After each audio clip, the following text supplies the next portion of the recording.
देवा, तू यहाँ? हाँ, हम यहाँ। तुझसे कुछ सच्चाई बतावे के बा। कैसन सच्चाई? जब तू हमसे पहली बार मिलल रहलू तब हम दयालु ना, एक नंबर के बदमाश रही। हाँ? लेकिन जब से हम तोहरा के देखनी है ना, तब कुल बदमाशी छोड़ के तुहार दीवाना बन के तुहार पीछे लग गई हम।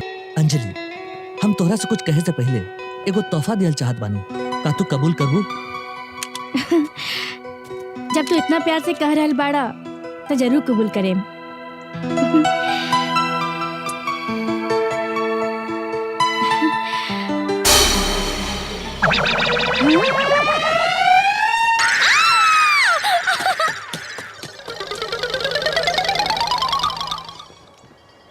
हाय रे किस्मत, साला फूल के जगह बंदूक निकलत बा।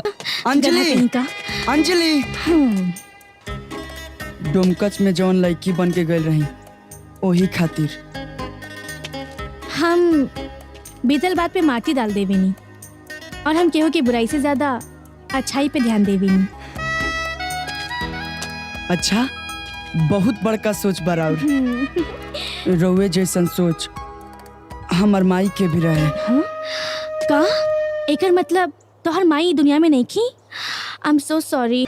हमर माई दुनिया छोड़ के जाते जाते एगो वचन लेके गईली कि जौन लड़की तोहरा सबसे अच्छा लागी ओकरा के अपन दिल के बात बतावे से पहले एक बार गला जरूर लगी है।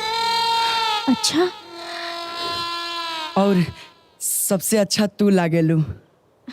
अब तोहरे हाथ में बा कि तू माई के आत्मा के दुखावेलू कि शांति पहुँचावेलू। अगर ऐसी बात तो आवा गले लग जा।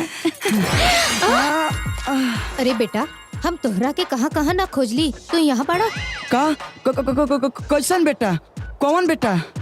वाह बेटा, एक लड़की की वजह से तू हमरा के भूल गईला। झूठा कहेंगे? अंजलि, झूठा कहेंगा? अंजलि, अरे बनल बनावल खेल काहे बिगड़लू है? बोला, काहे झूठ बोलू है? केकरा कहला पे नाटक कैलू? पैसा के खातिर। कुछ समझ में नहीं ख्यावत। केकरा के प्यार के न्योता दी और केकरा के अपन मन के मीत बना ली। करण, देवा या देहाती, मतलब एक आवारा, दूसर पागल और तीसर दीवाना। एक लैला, तीन छैला। मतलब करण भैया तोरा से एक तरफा प्यार करेलन और रउआ से मिले खातिर उ तड़प तड़प के खाली रउरे नाम लेता रह।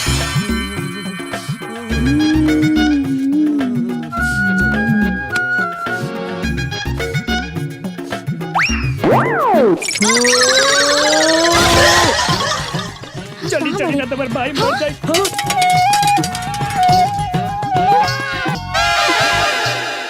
आँख खोल के देख, प्यार में कापत नहीं खन। एगो लड़की के ऊपर चढ़ के चापत आ रहे। दरअसल भौजी। ए चुप, खबरदार हमके भौजी बोल लस्ता। यार तू भाई बड़े की कसाई यार, इतना मेहनत करके लेके नहीं लगी साला, सब मेहनत पे पानी फेर दे ले। रोज रोज मेरे नाटक।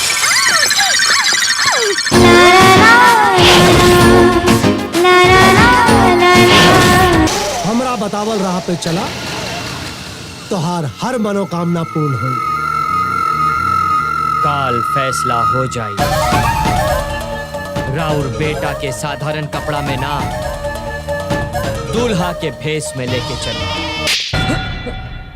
आज के बाद हमारा बेटी के जिंदगी के बारे में कौन फैसला करे के लिए अकेले मत सोचिए।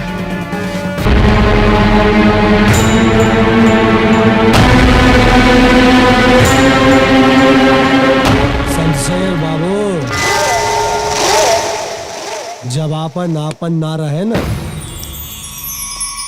तो अपना खून के भुला जाए के चाहिए। ए बेटा, फिर निकाल गाड़ी।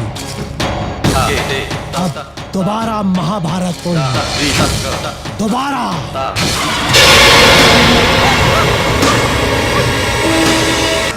खेतावर के रोड केकरा बाप के? केकरा बाप में दम बा जे हमार रास्ता रोक ले बा? के हा?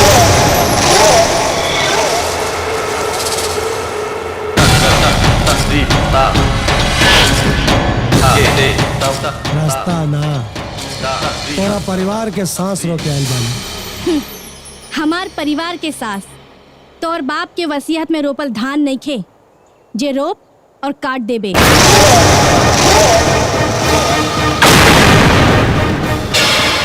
हमारा रास्ता से हट।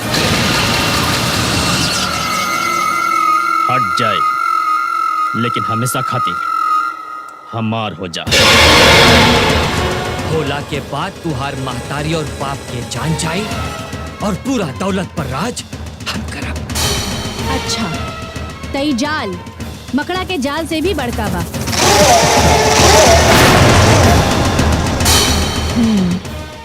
तई जाल के हटावे खातिर कमान के भी बुलावे के पड़ी। देवा!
भैया हमरा के बचा ले,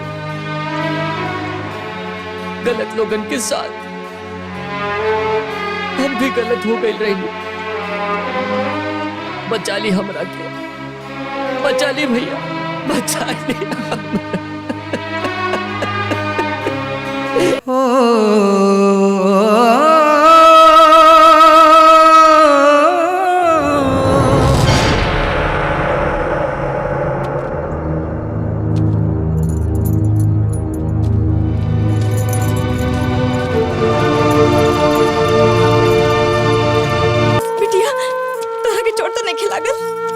ना माई, हम एकदम ठीक बानी। ए बिटिया, एक बात बतावा, तीनों लड़का के बाड़ू? बाबूजी, हम रउआ से बतावे वाला ही रहनी।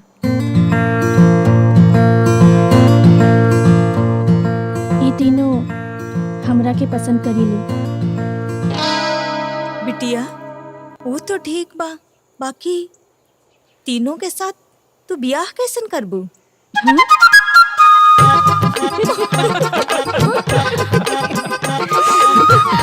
बाबूजी, माई रउआ लोग के मजाक सूझ रहल बा और ऐजा हम मुश्किल में बानी।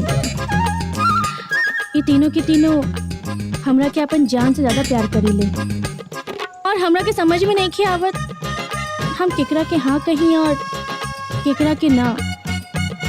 देखा बेटा, ये तो बहुत गंभीर समस्या है और ए पर हमरा के सोचे के पड़ी।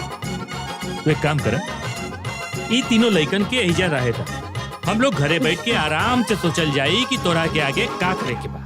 चला हाँ बेटा, चला हो चला। जी अब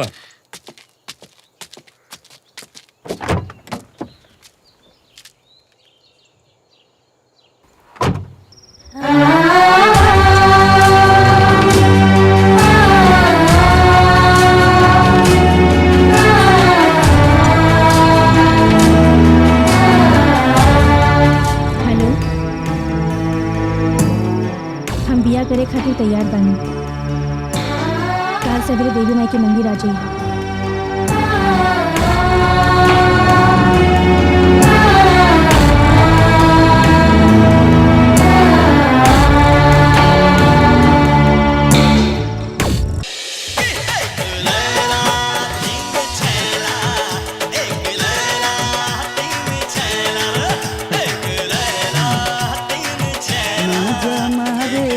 हमार हिया में हर हम लेके जाइब साथ।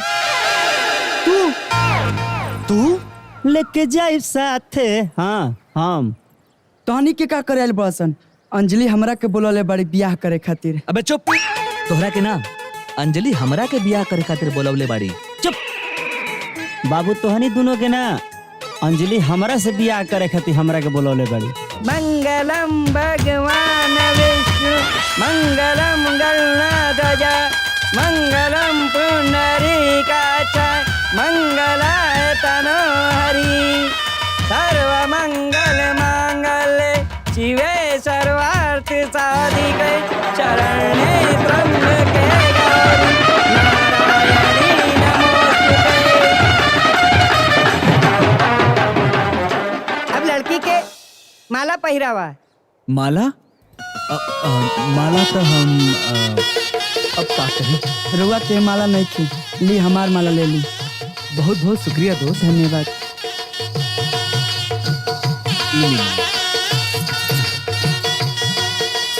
वक्रतुंड महाकाय सूर्यकोटि समप्रभ निर्विघ्नं कुरु मे देव सर्वकार्येषु सर्वदा।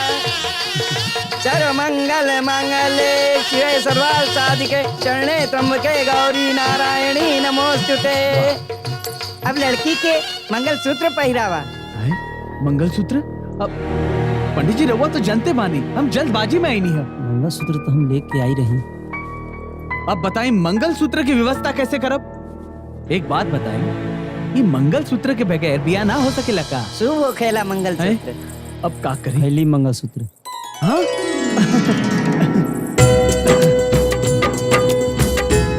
अरे वाह, बहुत भारी है, नकली भी नहीं खे। 24 कैरेट लागत। 24 कैरेट के हाँ। बहुत बहुत शुक्रिया दोस्त। शुक्रिया। थैंक यू यार जी, थैंक यू। मंत्र पढ़ी। या देवी सर्वभूतेषु लक्ष्मी रूपेण संस्कृता नमः तत्सै नमः तत्सै नमः तत्सै नमो नमः। भगवान के लाख लाख शुक्र बा हमार ब्याह हो गया। अभी तो सिंदूरदान होके के बाकी बा। अभी भी बाकी बा? अच्छा बैठी। कन्या के आसन पे बिठा दी। हाँ हाँ बिल्कुल। जी। अब सिंदूर पहराई। सिंदूर? अब भाई साहब तेरा पास सिंदूर है? सिंदूर? हाँ ठीक से देखिए। हाँ रवा टेंशन मत लो, प्लीज सिंदूर के डिबिया और कन्या के मांग भर के विवाह संपन्न करें। हेलो, थैंक यू यार, थैंक यू। या देवी सर्वभूतेषु विष्णु रूपेण संस्कृता नमः तत्सै नमः तत्सै नमः तत्सै नमो नमः। वक्रतुंड महाकाय सूर्यकोटि समप्रभ निर्विघ्नं कुरु मे देव सर्वकार्येषु सर्वदा।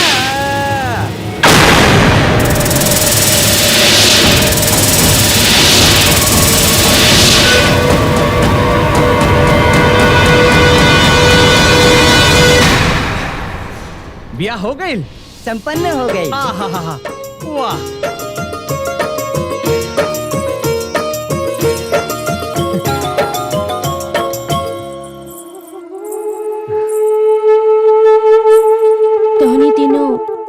के माफ कर दो। तोहनी तीनों हमरा से जान से ज्यादा प्यार करत रहलन और हमरा के पावे खातिर पता ना एक दूसरा के साथ काका करत रहलन ताकि हम तू लोग के जिंदगी में आ जाएं। पर तू लोग 3 रहलन और हम अकेली। यही से हम सोचनी कि हम तो तीनों से ब्याह ना करें और केहू और से ब्याह करे के फैसला कर लेनी। आनंद आनंद हमार पुरनका दोस्त बाड़े। यही से हम इनका साथे ब्याह करे के फैसला कर लेनी।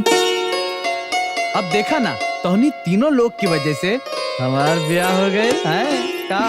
और तोहनी लोगन की वजह से और तोहरा वजह से हमरा ई हार मिल गए और तोरा वजह से मंगल सूत्र प्राप्त हो गए और तोरा वजह से सिंदूर के डब्बा, ये डब्बा पकड़ा। थैंक यू दोस्त, थैंक यू वेरी मच। चली ना घर।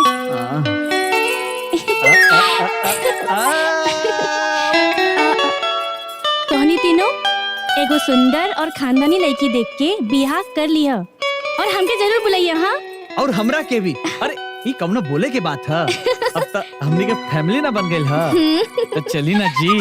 कहाँ फैमिली बढ़ावे चली।